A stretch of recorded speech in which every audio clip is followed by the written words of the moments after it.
प्रायोजक है दगरू सेठ jewellers, GM road near radio station. Darbhanga के विश्वविद्यालय थाना क्षेत्र के अंतर्गत कैदराबाद सरकारी बस स्टैंड के पास स्थित भगवती मंदिर में रविवार की रात चोरों के द्वारा चोरी करने का प्रयास किया गया। स्थानीय लोगों की तत्परता के कारण मां भगवती के सोने का मुकुट, नथिया, कान का आभूषण व हार समेत लाखों रुपए के जेवरात सुरक्षित बच गए। बताया जाता है कि देर रात आंधी, बारिश और बिजली गुल होने के कारण दो चोर मंदिर परिसर में घुस गए। पहले उन्होंने मंदिर का ताला तोड़ने का प्रयास किया। जब ताला नहीं टूटा तो ग्रिल उखाड़कर अंदर प्रवेश करने की कोशिश करने लगा। इसी दौरान लोगों की नींद टूट गई। तो वहीं स्थानीय प्रोफेसर कुलभूषण झा ने बताया कि जब आवाज़ सुनाई दी तो उन्होंने खिड़की से बाहर झांक कर देखा तो दो संदिग्ध व्यक्ति दिखाई दिए। उस समय बिजली कटी हुई थी। संयोगवश कुछ देर के लिए बिजली आ गई। इसी कारण चोर की गतिविधि दिखने लगी, जिसके बाद स्थानीय लोगों के द्वारा पुलिस की बात कहने पर भी चोर नहीं भागे। तब उन्होंने पुलिस को सूचना दी। जैसे ही पुलिस की आवाज़ चोरों को सुनाई पड़ी तो चोर मौके से फरार हो गए और लाखों रुपए के जेवरात बच गए। आइए सीधे सुनाते हैं क्या कुछ कहते हैं इस संबंध में स्थानीय लोग। 12:30 में पड़ोसी हमारे फोन किए कि मंदिर में कोई दो आदमी जो है सो घुस के तोड़ रहे हैं। उसी वक्त लाइन आया तो कूद के गया मेरे गली में। हम लोग हल्ला कर रहे, वो चोर इतना ढीठ था कि भाग नहीं रहा। हम निकलना चाहे तो बेटा रोक दिया कि नहीं, इन लोग के पास हथियार रहता है।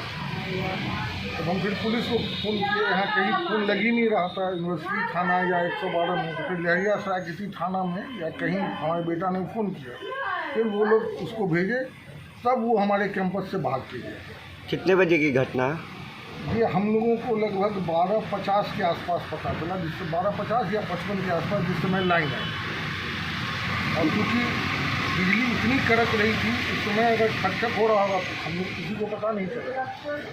कौन सा मंदिर है ये भगवती मंदिर है और बहुत ही पुराना मंदिर है। लगभग लोग कहते हैं 200-250 साल पुराना मंदिर है। पूरे समाज के आस्था का केंद्र है। क्या नाम हुआ आपका? मेरा नाम कुलभूषण झा हुआ। कितने का चोरी हुआ है सामान? चोरी नहीं हो पाया सामान, वो जाग हो गई और हल्ला हो गया और पुलिस भी आ गई 15 मिनट में। लेकिन चोर इतना ढीठ था कि वो भाग नहीं रहा। वो हर जगह कोशिश किया। इस मोटरसाइकिल को, एक गोडाउन है उसका ताला काटा या पता नहीं, फिर मेरे खिड़की में हाथ घुसा के सामान निकालने की कोशिश किया और हम लोग हल्ला कर रहे, वो भाग नहीं रहा। जब पुलिस की बात हमने कही कि पुलिस को फ़ोन करो, तब वो भाग के पीछे गया। तब भी वो भाग नहीं रहा था। तो हम लोग को डर हुआ कि इसके हाथ में कोई हथियार हो सकता है। और जब पुलिस आई, एक गाड़ी पुलिस आई और हल्ला हुआ कि पुलिस आ गई, तब वो भागा है।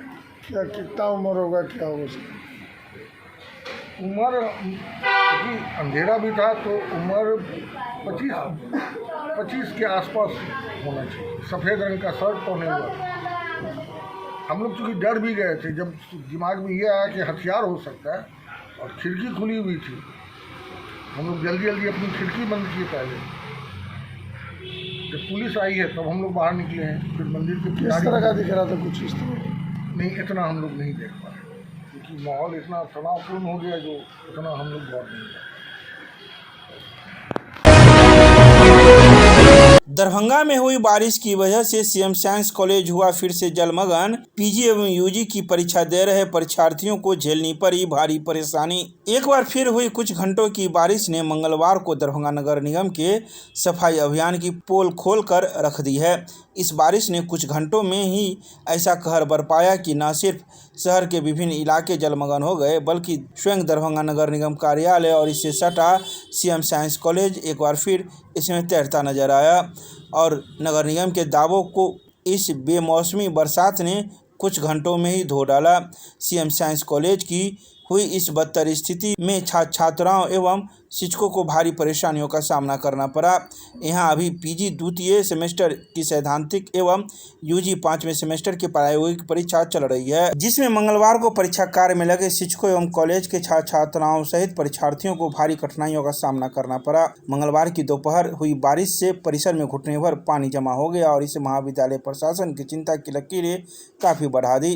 महाविद्यालय के विभिन्न कार्यालयों में पानी घुस गया, जिससे कार्यालय काफी अस्त व्यस्त हो गया। तो इन सभी बातों की जानकारी सीएम साइंस कॉलेज प्रशासन के द्वारा मंगलवार की शाम 6 बजे प्रेस रिलीज जारी कर दी गई।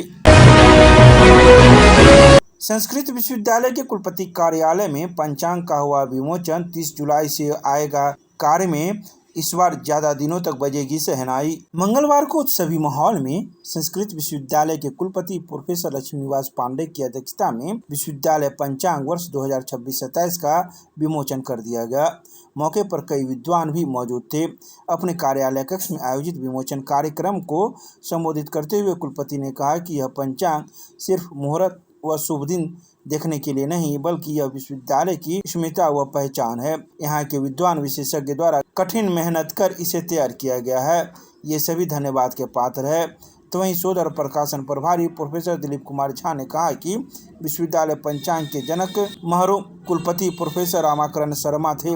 उन्हीं के संरक्षण में पहली बार 1977-78 में इसका प्रकाशन हुआ था। यह सिलसिला अनवरत जारी है और यह पंचांग 49वां अंक हम लोगों के हाथों में है। तो वहीं पंचांग के हिसाब से 63 दिनों तक शहनाई बजने की बात कही गई है। तो दुरागमन का शुभ मुहूर्त 27 दिन रहेगा। इसके अलावा मुंडन के शुभ मुहूर्त 22 दिन, उपनयन के 14 दिन एवं गृह प्रवेश के 18 दिन के शुभ मुहूर्त दिए गए हैं।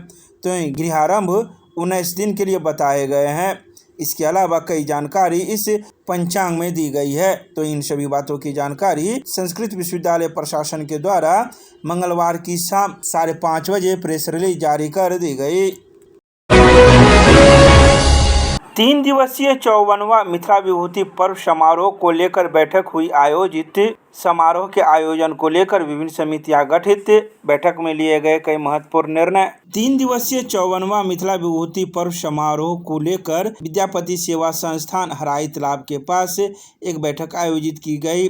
इस बैठक में मिथिला विभूति पर्व समारोह 22 नवंबर को मनाने का निर्णय लिया गया। संस्थान के अध्यक्ष सह संस्कृत विश्वविद्यालय के पूर्व कुलपति प्रोफेसर शशिनाथ झा की अध्यक्षता में आयोजित बैठक में हर वर्ष की भांति इस साल भी कवि कोकिल विद्यापति के निर्माण दिवस कार्तिक धवल त्रयोदशी तिथि अनुसार 22 नवंबर से 3 दिवसीय समारोह आयोजित करने का निर्णय लिया गया। आयोजन को लेकर विभिन्न समितियों का गठन किया गया। समारोह का मुख्य संरक्षक मिथिला विश्वविद्यालय के कुलपति को बनाया गया। इसके अलावा कई महत्वपूर्ण निर्णय लिए गए। तो इन सभी बातों की जानकारी विद्यापति सेवा संस्थान के द्वारा मंगलवार की शाम 5 बजे प्रेस रिलीज जारी कर दी गई। दरभंगा के लहरियासराय में स्थित नगर पुलिस अधीक्षक ने अपने कार्यालय में की जन सुनवाई। जिले के विभिन्न थाना क्षेत्र से पहुंचे फरियादियों ने सुनाई अपनी शिकायत। दरभंगा के लहरियासराय में स्थित नगर पुलिस अधीक्षक ने अपने कार्यालय में मंगलवार को दिन के 1 बजे जिले के विभिन्न थाना क्षेत्र से पहुंचे फरियादियों की शिकायतों को सुनी और संबंधित पदाधिकारियों को आवश्यक दिशा निर्देश दिया। बता दें कि फेकला थाना से 1, बहादुरपुर थाना से 1 सहित कई विभिन्न थानों से फरियादी पहुंचे थे, जिसे नगर पुलिस अधीक्षक ने बड़े ध्यानपूर्वक सुना और संबंधित पदाधिकारियों को निर्देशित किया।